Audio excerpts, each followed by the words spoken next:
जादू हथौड़े की कहानी।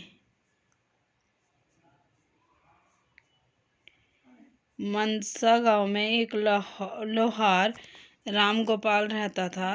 उसका एक भरा पूरा परिवार था, जिसका लालन पालन करने के लिए उसे कई बार दिन रात काम करना पड़ता था। रोज की तरह आज भी काम पर जाने से पहले राम गोपाल ने अपना खाने का डब्बा बांधने के लिए अपनी पत्नी से कहा।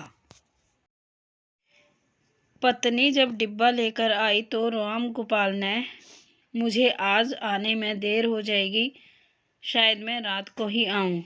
इतना कहकर राम गोपाल अपने काम पर निकल गया। काम पर जाने का रास्ता एक जंगल से होकर गुजरता था। वहां जैसे ही राम गोपाल पहुंचा, उसे कुछ आवाज सुनाई दी। जैसे ही राम गोपाल कुछ पास गया तो उसने देखा कि एक साधु भगवान का मंत्र जपने के साथ ही हंस रहा है। हैरान होकर राम गोपाल ने पूछा, आप ठीक हैं? उस साधु को राम गोपाल नहीं जानता था, लेकिन साधु ने एकदम से उसका नाम लेकर कहा, आओ राम गोपाल बेटा, मैं तुम्हारा ही इंतजार कर रहा था। मैं भूखा हूँ, मुझे अपने खाने के डिब्बे से कुछ खिला दो। बाबा से अपना नाम सुनकर राम गोपाल हैरान था, लेकिन उसने कोई सवाल नहीं किया और सीधा अपना खाने का डिब्बा निकालकर उन्हें दे दिया। देखते ही देखते बाबा ने राम गोपाल का सारा खाना खा लिया। उसके बाद उस साधु ने कहा, बेटा मैं तो सारा खाना खा गया, अब तुम क्या खाओगे? राम गोपाल ने कहा, कोई बात नहीं बाबा, मैं काम के लिए बाजार जा रहा हूँ, तो मैं वहीं कुछ खा लूँगा। ये सुनकर उस साधु ने गोपाल को खूब आशीर्वाद दिया और भेंट के तौर पर एक हथौड़ा दे दिया।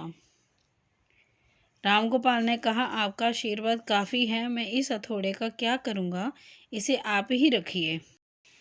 साधु ने जवाब देते हुए कहा, बेटा ये मामूली हथौड़ा नहीं है, ये जादुई हथौड़ा है जो मेरे गुरु ने मुझे दिया था और अब मैं तुझे दे रहा हूँ, क्योंकि तुम्हारा दिल साफ है। इसका इस्तेमाल अच्छे कामों के लिए ही करना और किसी दूसरे के हाथ में इसे कभी मत देना। इतना कहकर ये बाबा वहाँ से अदृश्य हो गए। राम गोपाल अपने हाथों में हथौड़ा लेकर बाजार काम करने के लिए चला गया। औजार बनाने से पहले उसके दिमाग में आया कि आज इसी हथौड़े से लोहा पीटता हूँ। जैसे ही उसने लोहे पर हथौड़े से चोट मारी, वो सीधा औजार बन गया और दूसरी चोट से लोहे के बर्तन बन गए। राम गोपाल समझ गया कि ये सही में जादुई हथौड़ा है। वो जो बनाने के लिए सोच के साथ लोहे पर चोट मारता, लोहा सीधा वही बन जाता। जादुई हथौड़े की वजह से राम गोपाल का काम जल्दी खत्म हो गया और वो अपने साथ ही उस जादुई हथौड़े को घर ले गया। इसी तरह रोज राम गोपाल उस हथौड़े से जल्दी काम खत्म कर लेता और कई बार ज़्यादा बर्तन बनाकर उन्हें गांव के लोगों को भी बेच देता था। धीरे धीरे उसके घर के हालात पहले से कुछ ठीक होने लगे। एक दिन गांव का मुखिया उसके घर आया और बोला, हम गांव वालों को शहर जाने में बहुत समय लगता है, क्या तुम अपने हथौड़े से गांव और शहर के बीच आने वाला एक पहाड़ तोड़ने में मदद करोगे? इससे बीच में एक सड़क बना लेंगे और गांव से शहर का सफ़र आसान और छोटा हो जाएगा। मुखिया की बात सुनकर राम गोपाल ने उस जादुई हथौड़े से उस पहाड़ को तोड़ दिया। मुखिया और गांव के लोग बहुत खुश हुए और उसे खूब शाबाशी दी।